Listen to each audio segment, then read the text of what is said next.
नमस्कार, decoding 24x7 में आपका स्वागत है। मैं हूँ राकेश त्रिपाठी।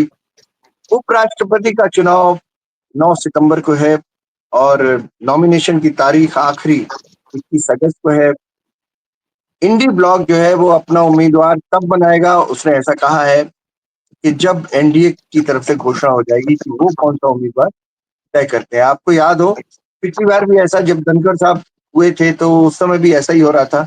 आमतौर पे ऐसा होता है कि विपक्ष जो है ये देख लेता है कि इन इक्वेशंस को ध्यान में रखते हुए सत्ता पक्ष ने एक कैंडिडेट खड़ा किया है तो उसकी काट में किसे खड़ा किया जा सकता है ये सोचते हैं। तो इसे समझने के लिए क्या हो रहा है, क्या नहीं हो रहा है, उसको समझने के लिए हमारे साथ हैं शिवम चौधरी। शिवम, आपका बहुत-बहुत स्वागत है। शिवम आईटी की फील्ड से जुड़े हुए हैं लेकिन पॉलिटिकली बहुत अवेयर है और पॉलिटिकल कनेक्शंस उनके बहुत अच्छे हैं और वो जानते हैं कि कौन सी घटना के पीछे क्या राजनीतिक वजह थी, क्या सोच चल रही है पार्टियों की, ये उन्हें पता है। तो ऐसे शिवम चौधरी को मेरी ओर से स्वागत है शिवम आपका। जी, और धन्यवाद। आज हम सब मिलकर शिवम के साथ ये समझेंगे कि उपराष्ट्रपति के चुनाव को लेकर क्या-क्या हो रहा है। तो शिवम, ये जो इलेक्शन होने वाला है 9 सितंबर को, अब आपने देखा है एक उपराष्ट्रपति ने पूरा टाइम ही पूरा नहीं किया। अब उसकी बहुत सारी वजह हैं, आपको पता है। तो अब भारतीय जनता पार्टी कम से कम, क्योंकि इंडी गठबंधन तो कह रहा है कि पहले वो अपना कैंडिडेट डिक्लेयर करें। तो कौन-कौन सी बातें, कौन-कौन सी प्रिकॉशंस इस बार सोच के चलेगी पार्टी आपके ख्याल में? जी, राकेश जी नमस्कार, सभी दर्शकों को जय श्री राम। सबसे पहली बात तो आपने 2 बार एक शब्द का इस्तेमाल किया, इंडी गठबंधन। मुझे लगता है इंडी गठबंधन नाम का कोई गठबंधन है ही नहीं और ये मैं नहीं कह रहा, ये फारूक अब्दुल्ला ने कहा है। ये मैं नहीं कह रहा, ये आम आदमी पार्टी ने कहा है। ये मैं नहीं कह रहा, ये तेजस्वी यादव ने कहा। इंडी गठबंधन नाम का कोई गठबंधन ही नहीं है। ना उनका कोई झंडा है, ना निशान है, ना विधान है, ना ऑफिस है, ना नेता है। तो वो तो चुनाव तक था, वो खत्म हो चुका। हाँ, विपक्ष कह सकते हैं कि विपक्ष की तरफ से शायद हो सकता है कि कोई कैंडिडेट आएगा। कौन आएगा उसके ऊपर भी चर्चा होगी। आपने बात की कि क्या चीजों का ध्यान रखा जाएगा भारतीय जनता पार्टी और एनडीए की तरफ से। सबसे पहले धनखड़ साहब जी को जब राज्यपाल बनाया गया तो निश्चित तौर पर उनका जो पुराना काम था उसको देखकर बनाया गया। उसमें 3-4 कारण थे धनखड़ साहब को बनाने। सबसे पहली बात तो जिस तरीके से हॉस्टाइल टेरिटरी एक तरीके से पश्चिम बंगाल, उसके अंदर जिस तरीके से उन्होंने परफॉर्म किया तो वो एक तरीके से उनके लिए उपलब्धि साबित हुई, इसलिए उन्हें ये कहा गया कि शायद इन्हें प्रमोट किया जाए। दूसरा, वो एक जाट समाज से आते थे। राजस्थान है, हरियाणा है, पश्चिम उत्तर प्रदेश है, दिल्ली है, ये वो रीजन है जहाँ पे इस जाट वोट बैंक का एक तरीके से निर्णायक भूमिका होती है। वो वोकल भी है, वो ना ही सिर्फ अपना वोट लाता है बल्कि आसपास के लोगों का वोट भी लेके आता है, उसको भी इन्फ्लुएंस करता है। तो उसको देखते हुए धनखड़ साहब को प्रमोट किया गया और उनकी जो एक तरीके से लीगल उनकी जो एक तरीके से कह सकते हैं एक्सपर्टीज थी, उसको इन सब चीज को देखते देखते उनको बनाया गया। लेकिन क्या घटनाक्रम हुए, क्या क्या हुआ, वो सबको पता है। और वो अब लगभग सरकार भले ही ये कहे कि भैया स्वास्थ्य कारणों से हुआ है, लेकिन सबको पता है कि स्वास्थ्य बिगड़ा था कि क्या बिगड़ा था, वो सबने देख लिया।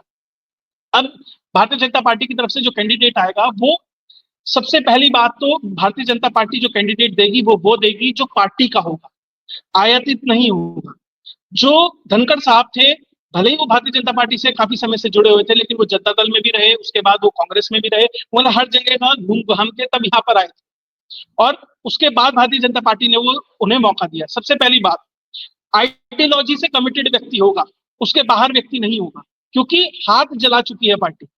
अब क्योंकि कंटेन बहुत अच्छी तरीके से किया, उपराष्ट्रपति का पद था, शायद उतना कहने में थोड़ा अजीब लगे लेकिन उतना प्रभावी नहीं था, तो इसलिए चीजें संभल गई। अगर राष्ट्रपति या किसी और पोजीशन के साथ हुआ होता तो चीजें ज्यादा खराब हो जाती। और ऊपर से जो आपके धनखड़ साहब है वो बोले नहीं, तो वो चीजें संभाल ली गई।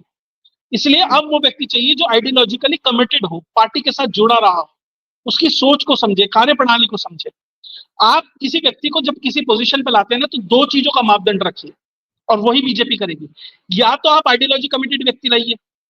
धनखड़ साहब आइडियोलॉजिकली कमिटेड नहीं थे, उनको जाट समाज का रिप्रेजेंटेटिव बनाकर लाया गया था। या फिर व्यक्ति ऐसा लाइए जिसके नाम पर जनाधार है।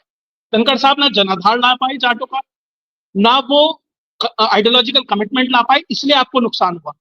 अब धनखड़ साहब के विरोधी तो हनुमान बेनीवाल थे।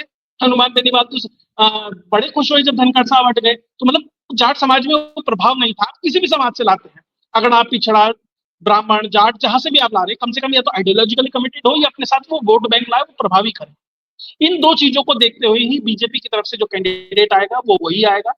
आज यानी 17 तारीख को बैठक होनी है संसदीय बोर्ड की, बीजेपी की, वहां पर नाम तय होगा। 19 तारीख को एनडीए की बैठक होनी है, उसमें वो नाम प्रस्तावित किया जाएगा और तब फाइनल होगा कि कौन व्यक्ति उपराष्ट्रपति की दौड़ में सत्ता पक्ष की तरफ से होगा। क्योंकि जो एनडीए है उसने ऑलरेडी 7 तारीख की जो बैठक हुई थी उसमें ये बता दिया है कि जो प्रधानमंत्री नरेंद्र मोदी और जेपी नड्डा है वो तय करेंगे, वो जो भी नाम कहेंगे हम उसके लिए राजी हैं। और अभी सत्ता पक्ष के पास ऑलरेडी बहुमत है, लगभग 782 का इलेक्टोरल कॉलेज है, मतलब टोटल वोट 782 है, लोकसभा प्लस राज्यसभा मिलाकर, और उसमें जो मनोनीत है वो भी वोट डालते हैं। फिलहाल एनडीए के पास लगभग 425 का आंकड़ा है, यानी बहुमत से काफी आगे। अकेले बीजेपी भी 342 है, विपक्ष 300 के आसपास खड़ा है, और 18-20 के आसपास लोग ऐसे हैं जो किधर भी जा सकते हैं, वाईएसआरसीपी और इस तरह के राज्यसभा में, निश्चित तौर पर वो सत्ता पक्ष के साथ ही आएंगे। तो जीत तो कंफर्टेबल है, जीत भी देनी है, आपको मैसेज भी देना है, ये बहुत इंपॉर्टेंट है। आने वाले चुनाव है, जातीय समीकरण है, आपको एक रिप्रेजेंटेशन देने की बात है, और ऐसा व्यक्ति भी चाहिए जो धनखड़ साहब की तरह रायता ना फैला दे, वो भी हो। तो इन सब चीजों को देखते हुए कैंडिडेट अब सामने है। जी ये तो मैं भी मानूंगा, आपकी बात से सहमत हूँ शिवम के। धनखड़ साहब पॉलिटिकली मेच्योरिटी नहीं थी, पॉलिटिकली मेच्योर नहीं थे। जिस पार्टी ने उनको इतनी ऊंचाई तक पहुंचाया, बेशक उन्होंने बंगाल में बहुत अच्छा काम किया, लेकिन उन्हें पता होना चाहिए था कि जब आप वाइस प्रेसिडेंट या आप प्रेसिडेंट के पद पर जाते हैं तो किसी पार्टी विशेष की तरफ से जाते हैं। और बेशक आप अ, पार्टी के नहीं रहते उस पद पर पहुंचने के बाद, लेकिन फिर भी आपको ये पता होता है कि आपको किस तरह से काम करना है, और सरकार के बीच में हर काम में अड़ंगा नहीं डालना है, बल्कि उसको सपोर्ट करना है। ये एक लिखित बात कही नहीं है, लेकिन ये समझा जाता है, ऐसा परिपाटी ऐसी चली आ रही है, और ऐसा कामकाज के लिहाज से भी ठीक है। लेकिन मैं एक सवाल इसमें आपसे पूछना चाह रहा था कि जिन जातीय समीकरणों की वजह से उनको लाया गया, अब उनके चले जाने से क्या वो निगेटिविटी की तौर पे नहीं आएगी? जी आपने धनखड़ साहब की एक बात कही कि वो उपराष्ट्रपति थे, और एक अलिखित है कि वो सरकार के एक तरीके से निर्देश पे ही काम होता है। दरअसल उनके साथ दिक्कत ये थी कि वो अपने आप को उपराष्ट्रपति, जो कागज में लिखा हुआ है ना, वो मानने लगे थे। आपको वो मानना है जो प्रथा है, जो प्रोटोकॉल है। आपने सोचा कि वो राष्ट्रपति है, फिर उपराष्ट्रपति है, फिर प्रधानमंत्री, मैं प्रधानमंत्री से ऊपर हूं। नहीं, ऐसा नहीं है। प्रधानमंत्री और कैबिनेट की अनुशंसा पे भी राष्ट्रपति काम करता है। राष्ट्रपति भी उस, बिल्कुल। मतलब है, वो हेड है, लेकिन जो पावर है, पावर का जो डिस्ट्रीब्यूशन है उस हिसाब से वो बहुत पीछे है। और मैंने धनखड़ साहब इसीलिए के तो कहा आसपास ना कुछ, हाँ हाँ शिवम, मैंने इसीलिए तो कहा वो पॉलिटिकल हाँ, मेच्योरिटी नहीं थी उनके अंदर। उसमें भी एक कारण था। उनके आसपास की जो कोठरी थी ना, उनके आसपास से ऐसे लोग इकट्ठे हो गए थे, वो उन्हें ये दिखाने लगे थे कि साहब आप तो उपराष्ट्रपति हैं, उन्हें महसूस कराने लगे थे। जैसे इमरान खान ये मानने लगा था ना, मैं प्रधानमंत्री हूँ, है, और वो मानने भी लगा था, तो उसके साथ क्या हुआ, वो स्थिति यहाँ पर हो गई। ऊपर से कांग्रेस ने भी उन्हें एक तरीके से कॉन्फिडेंस देना शुरू कर दिया, आप हाँ। कुछ करिए मिस्टर एडवेंचर, हम पीछे खड़े हैं, और वो पीछे से गायब हो गए। ठीक है, वो छोड़ दीजिए। अब आपने बात कही कि जिस जातीय समीकरण के लिए उन्हें लाया गया था, निश्चित तौर पर एक नेगेटिविटी हुई है सरकार के पक्ष में। इसमें गलती सरकार की भी है। आप अपना कम्युनिकेशन सही तरीके से पार्टी की तरफ से, वो सही कम्युनिकेशन ग्राउंड पर नहीं ले जा पाए। सबसे पहले एग्जैक्ट। सत्यपाल मलिक वाला कांड हुआ, उसके बाद उसी आप उसे समय। कंटेन नहीं कर पाए। हाँ, उसी समय कंटेन करना था। अब हाँ हाँ। धनखड़ साहब वाला हुआ, हाँ, इतना कंट्रोल करने में सरकार कामयाब रही कि धनखड़ साहब अब तक नहीं बोले। आगे की गारंटी कोई नहीं देता, अब तक नहीं बोले हैं। सतपाल मलिक पहले दिन से बोलने लगे। और देखिए, समय की नीति ऐसी होती है कि सतपाल मलिक जी का निधन भी किस दिन हुआ, 5 अगस्त, मतलब जो समय है अपने हिसाब से अपना सब कुछ लिख लेता है, वो अलग है। मैं मैम जी, जी आप मैं कुछ कह शिवम रहे एक चीज इसमें कहना चाहता था, उसके बाद आप कंटिन्यू करिएगा। जी मैं ये कह रहा था कि अ, अ, जब इन्होंने शुरू किया, आपको याद होगा एग्रीकल्चर मिनिस्टर के ऊपर जब इन्होंने सरेआम उसको बोल दिया इधर उधर, उसी समय इनको चाहिए था बीजेपी को, इनको बुला के ठीक से समझा देना चाहिए था। चीजों को अगर उसी समय कर देते तो फिर सबको अपनी लिमिट्स का पता होता। पता नहीं, मैं तो कई बार, मुझे चूंकि मैंने पार्लियामेंट कवर किया है इसलिए मुझे मालूम है कि फ्लोर मैनेजमेंट के लोग जो हैं वो सभापति से, उप सभापति से इतने ज्यादा उनसे अटैच रहते हैं, एक एक जानकारी उनके पास होती। नहीं हो सकता है इसमें भी कमी रही हो, कोई बात नहीं। लेकिन आप उस विषय पर आ रहे थे, मैंने बीच में टोका जी। कि हाँ, वो जिस जातिगत समीकरण की वजह से आए थे, कहीं वो अब चले जाने पर नेगेटिविटी के तौर पे तो नहीं आ जाएगी? देखिए वो ग्राउंड कम्युनिकेशन बहुत इंपॉर्टेंट है। बीजेपी के साथ सबसे बड़ी दिक्कत क्या है, जब तक प्रधानमंत्री नहीं बोलेंगे नीचे का कोई बोलता नहीं। आपको वो जी, मैनेज करना पड़ेगा। आपको इंतजार रहता है कि ऊपर से कोई क्यू आएगा तब हम बात करेंगे। अगर आपको लग रहा है कि एक पर्टिकुलर समाज है, एक पर्टिकुलर वोट बैंक है, आपसे छिटक रहा है किन्हीं कारणों से, तो बीजेपी के बहुत सारे विधायक सांसद हैं जो जाट कम्युनिटी से आते हैं। आप जाकर उन्हें कहिए कि संवाद करें, बात करें, अपनी बात बताएं, सतपाल मलिक कहाँ गलत थे, धनखड़ साहब कहाँ बिल्कुल, गलत थे, अपनी बात बिल्कुल। कम्युनिकेट कीजिए। वो करने में हुँ, कमी रहती है, इसलिए आपको नुकसान होता है। और वो वोट बैंक है जो वोकल है। जैसे यादव वोट बैंक है, जाट वोट बैंक है, ये वो वोट बैंक है जो वोकल होते हैं। और वो हो भले ही संख्या में कम, लेकिन आपको बड़ा दिखाई देता है, तो आपको उसे कंटेन करना बहुत जरूरी है। तो सरकार की तरफ से संवादहीनता की वजह से भी दिक्कत होती है। जब तक वो चीजें नहीं होंगी, और उसके बाद जिस तरीके से बहुत सारे ट्विटर हैंडल और ये सब निकल के आ गए और जातिवाद से इस चीज को जोड़ दिया। अरे एक बात बताइए, मेरा सवाल है, उस जाट को उपराष्ट्रपति बनाने वाला कौन था? वो भी तो भारतीय जनता पार्टी थी। तब तो आपने उन्हें हुँ, संघी बता दिया था, और जैसे इस्तीफा हुआ आपने जाट बता दिया। तो कन्वीनियंस की पॉलिटिक्स तो आप कर रहे हैं। बिल्कुल। यही यही जो उनका एक तरीके से बायसनेस है, जो एक तरह की उनकी बात है, उसी को तो काटने के लिए बीजेपी को आगे रखना चाहिए। इतने बड़े बड़े प्रवक्ता किसने रखे हैं सिर्फ राज्यसभा में भेजने के लिए? अरे भैया उन्हें ग्राउंड पे उतारो, बात रखो अपनी। और ऐसा नहीं बिल्कुल है सही बात। कम्युनिटी में। देखिए, जो विरोध कर रहा है वो तो विरोध करेगा ही, ऐसा नहीं है। कम्युनिटी में भी एक बड़ा वर्ग है जो चीजों को समझता है कि क्या हुआ। एक राजनीतिक व्यक्ति था, राजनीति के तहत लाया गया और राजनीति के तहत ही हटाया गया। इसमें ना कहीं जाति था ना कुछ था। हाँ, लेकिन फिर भी आपको कम्युनिकेशन बेहतर तरीके से करना चाहिए था। और मुझे लग रहा है कि बहुत ज्यादा नुकसान इस चीज का नहीं होगा। मुझे लगता है ये एक कमी रह गई जो आप कम्युनिकेशन गैप आप बता रहे हैं। मुझे एक उदाहरण याद आता है, मैं उन दिनों रिपोर्टिंग करता था, बीजेपी कवरेज बीजेपी की करता था। मुझे ध्यान है कल्याण सिंह जब चीफ मिनिस्टर थे और उनको हटाया गया, उनके उनके कुछ कामों की वजह से। वाजपेयी जी प्रधानमंत्री थे और उनके ऊपर जब फैसला किया गया, उनको हटाया गया, तो कल्याण सिंह यूपी में बहुत प्रभावशाली नेता थे हम्म। और माना जाता है ऐसा कि जड़ों से जुड़ा हुआ जो नेता है वो वाजपेयी जी के बाद वो कल्याण सिंह ही था सबसे बड़ा लीडर। उनके जाने की वजह से उत्तर प्रदेश में बीजेपी का काडर बहुत देखिए निराश हो गया था। देखिए मैं आपकी बात को काट रहा हूँ, वो जड़ों से कुछ ज्यादा जुड़े हुए थे इसलिए उन्हें हटाया गया। इतना ही कहूँ। हाँ, तो उस समय बीजेपी ने क्या किया था कि अपने कार्यकर्ताओं को शांत करने के लिए उन्होंने 5 टीमें बनाई थी और उस एक टीम में और इसका चार्ज दिया था गोविंदाचार्य को, केन गोविंदाचार्य जी को। तो गोविंदाचार्य जी पश्चिमी उत्तर प्रदेश में जिस टीम को समझाने गए थे, गाजियाबाद में वो मीटिंग थी, संयोग से मैं उसमें था।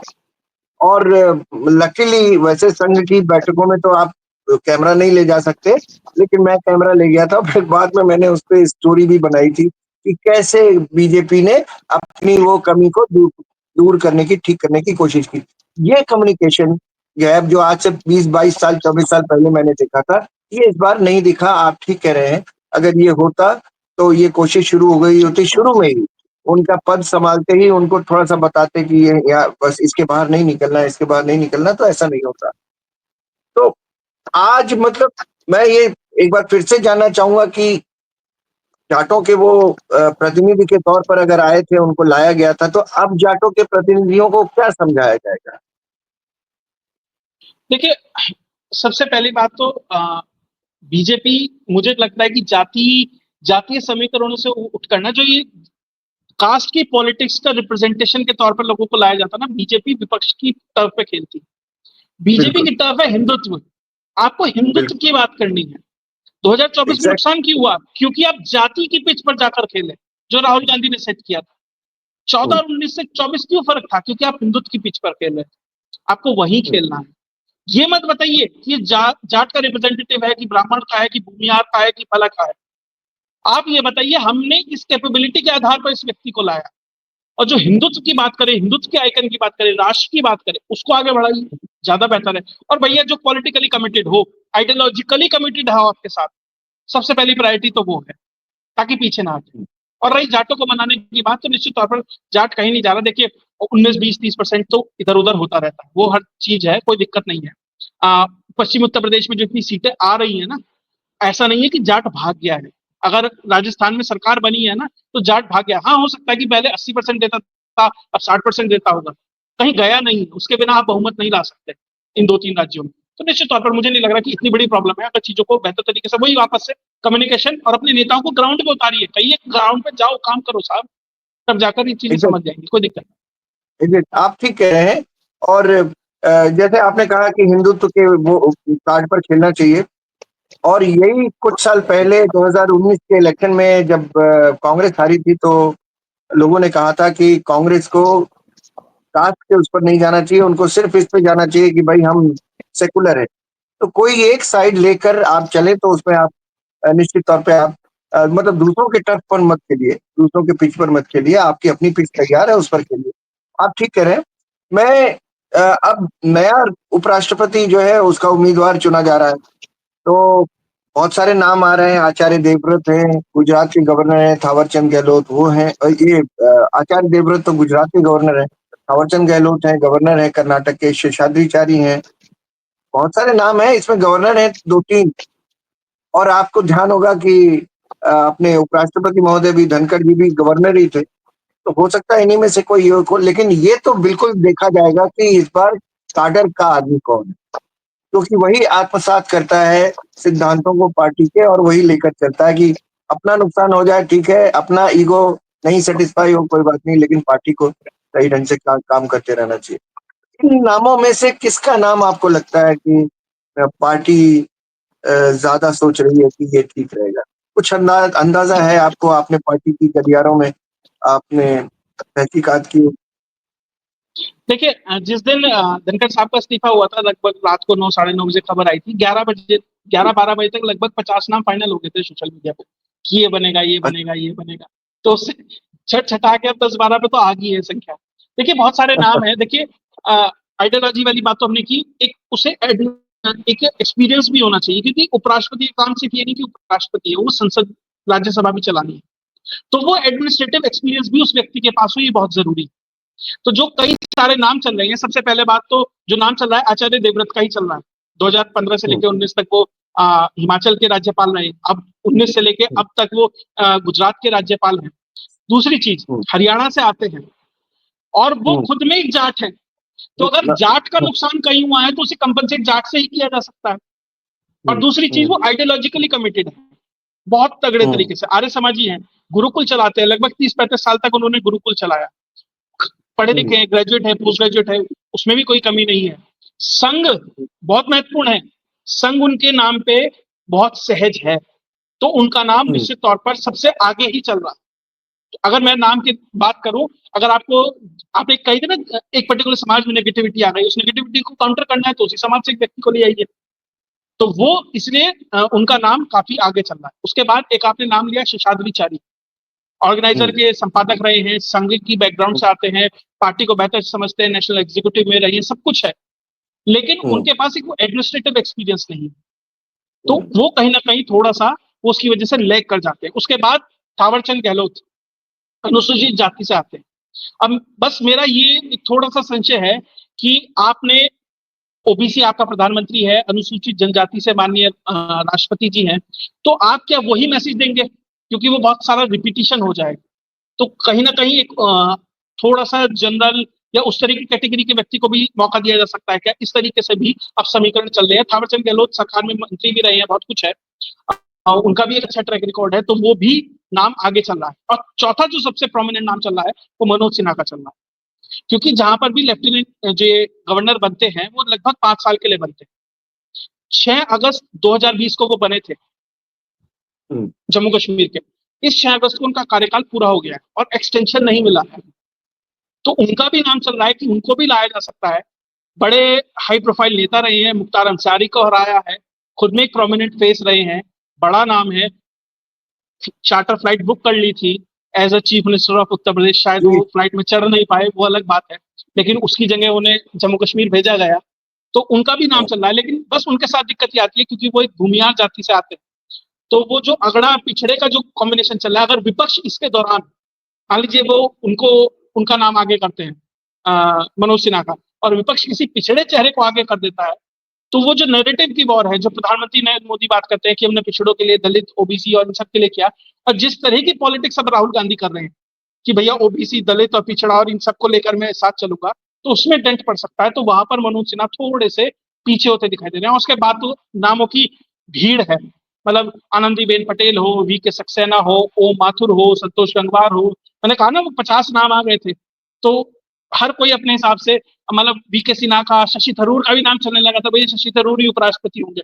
वो एक तरीके से सब ठीक है, वो अपना, आप अपना फैन फॉलोइंग बढ़ाने के लिए ट्विटर पे व्यूज के लिए बहुत अच्छा है, आप कर सकते हैं। वो कहीं नहीं होने जा रहे हैं। आइडियोलॉजिकली कमिटेड पर्सन होगा, या फिर जो वोट बैंक ला सकता है, जिसके नाम पर वोट पड़ सकते हैं, वो व्यक्ति होगा, और जो एडमिनिस्ट्रेटिव एक्सपीरियंस हो वो होगा। ये तीन कॉम्बिनेशन में से जहां पर भी दो फिट हो जाएंगे, वो व्यक्ति निश्चित तौर पर नाम होगा। और इस सरकार में अगर कोई ये कहे, मैं ये कहता हूं कि ये होगा, तो निश्चित तौर पर वो कुछ नहीं जानता है। आप सिर्फ बिल्कुल। एक अजम्पशन कर सकते हैं कि ये चीजें हो सकती हैं, क्योंकि सिर्फ प्रधानमंत्री नरेंद्र मोदी और अमित शाह को ही पता है कि कौन होना है और कौन नहीं होना है। तो उसका इंतजार कीजिए, लेकिन समीकरण ये बताते हैं कि चीजें इस तरफ आगे बढ़ती दिखाई दे रही हैं। और मैं जिसका शिवम नाम मैं आपने लिया, और जिसका नाम जी, आपने शॉर्ट शॉर्ट लिया, समझो उसका तो नाम पहले कटा है। होता यही है बिल्कुल सरकार में, आपको जिसका नाम बिल्कुल बिल्कुल कटवाना है ना, मैंने, पहले उसको उछाल दो। हाँ, एग्जैक्टली। बीजेपी में मैं बता रहा हूँ, आज से 20 साल पहले भी जब मोदी जी अ, भारतीय जनता पार्टी के महासचिव थे या सचिव थे, उस समय भी ऐसा होता था कि अगर किसी से, मुझे ध्यान है, एक नेता का नाम नहीं लूंगा, मैंने उन्हें बताया, क्योंकि मुझे पता चला था, मैंने उन्हें बताया कि आप महामंत्री बनने वाले हैं।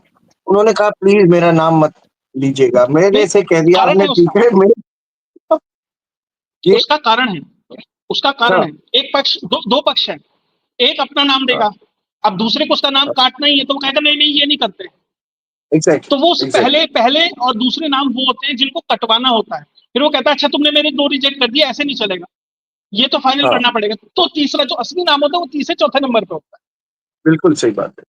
अच्छा, है। एक जी। नाम इसमें आरिफ मोहम्मद साहब का भी है। वो तो केरल में उन्होंने गवर्नर रहे, उसके बाद अभी तो बिहार में हैं। तो उनके बारे में क्या ख्याल है? क्या उनको लाकर, कोशिश करके उनको अगर लाया जाए, तो ये मैसेज नहीं जाएगा कि पार्टी मुसलमानों को भी आगे कर रही है? नहीं, आपको लगता है कि कोई मैसेज देने से मुसलमानों पे फर्क पड़ेगा? उससे फायदा नहीं है ये, उससे फायदा नहीं है, कोई वोट नहीं मिलने अगर वाला। अगर कोई फर्क पड़ता है, मुख्तार अब्बास नकवी अपने ही गृह जिले में अपने ही बूथ हार जाते क्या? बिल्कुल बिल्कुल सही बात। कोई फर्क नहीं पड़ने वाला है। वो बीजेपी अपनी जो टैली है ना, वो 20 से शुरू करती है। वो पता है कि 20 नहीं है उसके पास, उसको वहां से शुरू करना है, 80 में से उसे लेके आना है, और ये बीजेपी बेहतर तरीके से समझ रही है। अभी तो सबका साथ सबका विकास अब आप कम सुनाई देते होंगे, वो चीजें धुंधली हो गई है, क्योंकि समझ रहे हैं आप कितना भी अपीजमेंट कीजिए, आपको फर्क नहीं, उनको नहीं फर्क पड़ने वाला, आपको कभी वोट नहीं आएगा। तो बीजेपी इसलिए, आरिफ मोहम्मद खान ठीक है, वो पोस्टर बॉय बनाने के लिए, बातचीत करने के लिए, दिखाने के लिए बहुत अच्छा है, लेकिन मैं ब्लंटली बोल रहा हूँ क्योंकि मैं किसी पार्टी का मेंबर तो हूं नहीं, तो मैं तो अपनी बात रख सकता हूँ। तो बीजेपी उसके लिए तो इस्तेमाल करेगी, लेकिन उपराष्ट्रपति बनाना मुझे नहीं लगता कि बहुत उससे मैसेजिंग अगर दी भी तो कोई फायदा होगा, लेकिन कोई फायदा नहीं होने वाला। जब आपको इससे धनखड़ पहले भी साहब से नहीं हुआ, जब आपको धनखड़ जी से जी, नहीं हुआ, आरिफ मोहम्मद खान से क्या होगा? बिल्कुल सही। दूसरी बात ये भी है कि जो काडर बेस्ड अपनी अभी सोचा जा रहा है, संघ की विचारधारा पे हो, काडर बेस्ड पार्टी, मतलब जिसका जन्म ही बहुत अच्छे बीजेपी में हुआ। कैंडिडेट, बहुत अच्छे कैंडिडेट हरिवंशी हो सकते थे, वो क्योंकि बीजेपी हाँ, कैडर से नहीं है, इसलिए वो लाइन में वो नहीं, काफी पीछे चले बिल्कुल गए। बिल्कुल बिल्कुल बिल्कुल। हरिवंश जी का तो मैं सोच रहा था, लेकिन नाम बहुत पीछे था, तो मुझे भी यही लगा कि उसकी एक वजह यही है, क्योंकि दूध का जला जो है वो छाछ भी फूक फूक कर पीता है, तो इसलिए वो ये गलती फिर से नहीं करेंगे। तो लेकिन उपराष्ट्रपति का चुनाव भी आप देखिए कितना इम्पोर्टेंट चुनाव होता है, क्योंकि, और ये पीछे का वक्त अगर देखिए तो ये वक्त के साथ साथ बहुत इम्पोर्टेंट होता गया, राष्ट्रपति का भी चुनाव और उपराष्ट्रपति का भी चुनाव, क्योंकि राज्यसभा पूरी चलानी पड़ती है, और किस तरह से अरे चलानी पड़ती है, इसको किस, कौन से चुन, मुद्दे हैं उनको कैसे। जी। चुनाव तो आजकल कॉन्स्टिट्यूशन क्लब का भी बहुत एक तरीके से कह हाँ सकते हैं इम्पोर्टेंट हो गया है। चुनाव तो चुनाव है। हाँ, हालांकि वो पता नहीं वो किस तरह से है, मैंने देखा कई लोगों ने उस पर शोज किए, मुझे लगता नहीं है कि वो कोई भी चीज बताता है। वो ठीक है, वो एक छोटा सा चुनाव था, हो गया। लेकिन मुझे लगता है कि राज्यसभा में सभापति के तौर पर किसी को लाने का मकसद ये होता है नेक्स्ट 5 इयर्स आपकी जिस तरह से आपकी संख्या हो उसको कैसे मैनेज करना है। एक्चुअली फ्लोर मैनेजमेंट वहीं से शुरू होता है। हम्म, आप क्या समझते हैं? वैसे तो फ्लोर मैनेजमेंट के लिए एक आदमी को रखा जाता है पार्टी में ही, लेकिन एक्चुअली उनको पता होता है कि मैनेजमेंट यहाँ से शुरू होना है। यही कम्युनिकेशन गैप हुआ था वहां पर धनखड़ जी नहीं, का। आपको क्या लगता फ्लोर मैनेजमेंट तो संसदीय कार्य मंत्री कर रहा है, लेकिन है? हाँ, वहां तो धनखड़ जी ने अलग ही अपनी दुकान खोल ली थी। वो उनकी पिटीशन एक्सेप्ट कर रहे थे विपक्ष की, हाँ, जस्टिस वर्मा वाले केस में। तो आप फ्लोर को मैनेज करते रहिए, लेकिन फ्लोर के ऊपर जो कुर्सी बैठी है अगर वही गड़बड़ करने लगेगी तो कैसे होगा? मान लीजिए आप बहुत अच्छा फ्लोर मैनेज कर रहे हैं, उधर से ओम बिरला जी कुछ करने लगे, मान लीजिए कुछ नहीं करना, दूसरे पक्ष को ज्यादा समय देने लगी है बोलने के लिए, फिर क्या होगा? उसे तो नहीं फ्लोर मैनेजमेंट कर सकता ना कोई मंत्री। वो काम तो वहां जो कि- पीठासीन अधिकारी है वही करेगा। जी। कितना सिग्निफिकेंट है आज उपराष्ट्रपति का चुनाव आज के समय में, जबकि विपक्ष अ, हर मुद्दे पर मुद्दा नहीं हो तो भी आप हल्ला गुल्ला करें, सदन नहीं चलाना है। ऐसे में कितना चैलेंजिंग है सभापति आपका हो। हम्म, बहुत, बिल्कुल निश्चित तौर पर बहुत चैलेंजिंग भी है, बहुत अनिवार्य भी है। आपने पिछली जी, बार देखा संसद सत्र में किस तरीके से ओम बिरला जी ने कितने लोगों को बाहर कर दिया था अराजकता की वजह से। ऐसा ही व्यक्ति चाहिए जो फर्म हैंडेड तरीके से संसद को चला सके, चलने दे सके। तो बहुत जरूरी है। और विपक्ष भी पूरा प्रयास करेगा कि एक ऐसा कैंडिडेट दिया जाए, ये मैसेज देने के लिए कि ये विपक्ष के एकीकरण को दिखाने के लिए भी बहुत महत्वपूर्ण है। मान लीजिए उन्होंने एक कैंडिडेट दे दिया, उसमें ममता कहने लगी नहीं नहीं मैं तो इसको करूंगी, दूसरा पक्ष कहने लगा मैं इसको कर, ये विपक्षी एकता का भी टेस्ट है कि क्या वो जो 300 सवा 300 लोग हैं वो भी एक रह पाते हैं कि नहीं रह पाते हैं। उनमें से कुछ हाँ, लोग तो नहीं बिदक बिल्कुल, जाते हैं। और बिल्कुल आप 19 सही बात। तारीख को नाम घोषित करेंगे, आप जानबूझ के लास्ट में घोषित कर रहे हैं। कब? 21 तारीख को आखिरी नॉमिनेशन है, 19 को आप हाँ, घोषित करेंगे। उसके बाद विपक्ष बैठेगा, उसके बाद तय करेगा, उसके बाद नाम आएगा, और फिर उसमें हल्ला गुल्ला होगा नहीं ये नहीं ये होना चाहिए। पिछली बार यशवंत सिन्हा के साथ क्या हुआ था? एक हम्म। कॉम्प्रोमाइज कैंडिडेट के तौर पर ही तो आए थे, एक सशक्त कैंडिडेट के तौर पर नहीं आए। आप इस वहां पर बार भी क्या अच्छा मैसेज समझते दे हैं आप? सकते थे। इस बार क्या होगा? कॉम्प्रोमाइज देखिए अभी तो कैंडिडेट ही विपक्ष, आएगा। देखिए देखिए अभी तो विपक्ष को ही नहीं पता कि क्या करेंगे। अब मैं तो क्या बता हाँ, दूं, अभी तो उन्हें 19 तारीख के बाद बैठ के तय करना है। तो पहले तो वही तय कर ले। अब एक बात बताइए, राहुल गांधी यात्रा में लगे होंगे कि कैंडिडेट को तय करेंगे?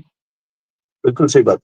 आज से तो तो उनकी राहुल यात्रा गांधी भी तो, शुरू हुई। हाँ वैसे ही वो इतने नॉन सीरियस पॉलिटिशियन है, इतनी महत्वपूर्ण चीज में वो मतलब समीकरण नहीं बैठते हैं। जीत निश्चित है, विपक्ष को भी पता है, लेकिन आपको मैसेज देना पड़ेगा। वो मैसेज देने में आप कितने कामयाब होते हैं, यही आपकी उपलब्धि। लेकिन एक कौशल, राजनीतिक कौशल ये भी है कि अब तो एनडीए की सरकार है, सिर्फ बीजेपी की सरकार नहीं है। तो जो भी आपका कैंडिडेट होगा, उस पर मुहर आपके साथियों की भी लगनी चाहिए। नहीं, और साथियों ने तो पहले ही कह दिया है कि भैया उपराष्ट्र, देखिए उपराष्ट्रपति से बहुत ज्यादा स्टेक्स जुड़े नहीं होते। और हुँ, उन लोगों को पता है कि भैया 5 साल अभी तो कम से कम प्रेजेंट चलाना। सर्कमस्टेंसेस में मोदी ही रहने वाले हैं। हुँ, तो हुँ, अपना उनसे बिगाड़ के चला के जैसे भी आपको करना है वो अपने प्रोज एंड कॉन्स। अभी थोड़े दिन पहले चिराग पासवान भी थोड़े बिगड़ते से दिखाई दे रहे थे, वापस से लाइन में आ गए हैं। तो वो हुँ। ठीक है, वो क्योंकि आपको सीट शेयरिंग करनी है, थोड़ा दबाव की पॉलिटिक्स होती है, वो चीजें अलग है। लेकिन विपक्ष, वो माफ कीजिएगा, जो सत्ता पक्ष है वो इंटेक्ट है। और उन्होंने पहले ही कह दिया जो प्रधानमंत्री तय करेंगे वो हमें मानने हैं। वो आज तय हो जाएगा, 19 को बता दिया जाएगा, 19 को नाम आ जाएगा। तो मुझे नहीं मुझे लगता कि लगता है सत्ता कि पक्ष में कहीं भी कोई दिक्कत है। मुझे लगता है ये जो सेंटेंस आपने कहा ना, सत्ता पक्ष में कोई दिक्कत नहीं है, इसके लिए भी बड़ी पॉलिटिकल मैच्योरिटी की ज़रूरत है। आपका लीडर अगर इतना पॉलिटिकली मैच्योर्ड है और उसकी टीम इस तरह की है, तो लोग उसकी बात मानते हैं। नहीं, वो तो और फिर इस उस पर तो नहीं, वो मैंने ऑलरेडी प्रीसेट मान के चला है कि सत्ता पक्ष का जो लीडर है वो मजबूत है, तभी ये चीजें हैं। वरना राहुल गांधी का जो पक्ष है आप देख लो, उसमें कैसे भानुमति का कुनबा हुआ, वहां मोदी हाँ, है इसलिए तय हो पा रहा है। राहुल गांधी तो अपनी पार्टी में तय कर ले, अपनी ही पार्टी को इंटेक्ट रख ले। शशि थरूर अलग भाग रहा है, एक वो साउथ में कौन सा मंत्री हटाया है इन्होंने, वो कह रहा है कि मैं कर्नाटक में कांग्रेस को राजन्ना, खत्म कर दूंगा। के राजन्ना, राजन्ना। हाँ। तो आप ये बताइए, राहुल गांधी तो पहले अपनी पार्टी को इंटेक्ट कर ले। सिर्फ वहां भी क्या कारण है कि जो उनकी सेंट्रल लीडरशिप है वो मजबूत नहीं है, इसलिए पार्टी मजबूत नहीं है। तो ये तो मैं प्रीसेट मान के चल रहा था ना कि मोदी जी हैं इसलिए वो इंटेक्ट रख पा रहे हैं। जी, आपने, चूँकि आप राजनैतिक चीर-फाड़ करते ही हैं, आपने लोगों को देखा होगा, आपने पॉलिसीज़ देखी पॉलिटिकल पार्टीज़ की। कांग्रेस की इस पॉलिसीज़ में मुझे समझ में नहीं आता, राहुल गांधी अगर लीडर हैं, तो आखिर वो जब जब भी कुछ बोलते हैं, तो क्या उनके पास सलाहकार नहीं है? ठीक सलाहकार नहीं है, या कोटरी है कोई जिसकी वजह से वो बोलते हैं, या जो भी कोटरी है उसके सबसे ऊपर वो खुद को समझते हैं और वो जो कोटरी है वो भी मानती है कि वो जो कह रहे हैं वही सही है, कोई सलाह देने की ज़रूरत नहीं है।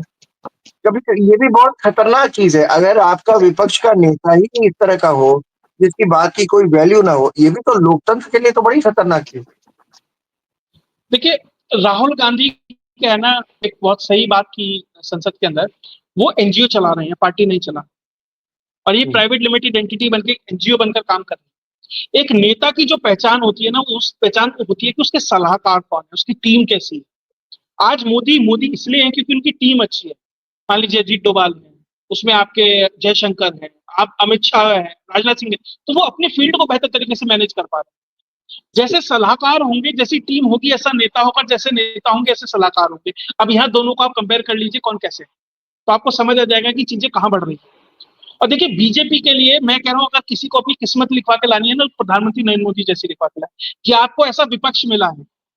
प्रधानमंत्री की नरेंद्र मोदी की उपलब्धि में अगर 50% मोदी है, तो 50% राहुल गांधी भी है।